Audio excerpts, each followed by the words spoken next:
I know that 1 million NHS workers got £1,400 rise last year, on top of, I think, a 3% rise. And that's good how?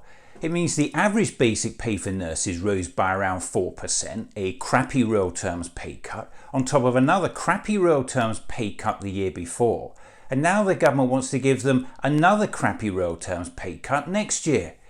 The business secretary thinks uncapping bonuses for millionaire bankers is a terrific idea, but when it comes to the nurses who sacrificed so much to keep us safe during the pandemic, another crappy real terms pay cut is fine.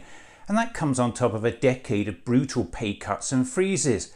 Don't just take my word for it. While the private sector has seen salaries rise by 4.3% since 2010, the public sector has seen salaries fall by the same amount. And I can show you some of the different jobs. A huge 12.2% hit for the best off doctors, but still 6.4% for those more junior. Midwives have had a 9.9% hit, nurses 7.1%. Well, absolute bollocks to that.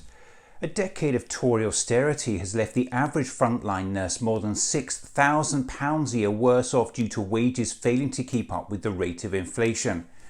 Is it any wonder new research suggests that over a third of the nursing workforce is considering leaving due to poor pay and working conditions? Some nurses are now having to use payday loans and food banks to feed their families.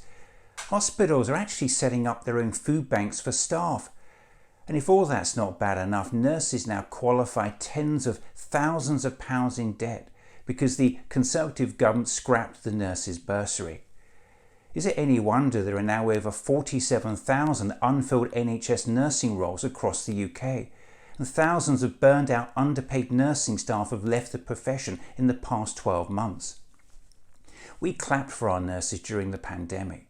We called them heroes. Now they need us. Let's stand shoulder to shoulder with them and help them win the fair pay rise we all know they deserve.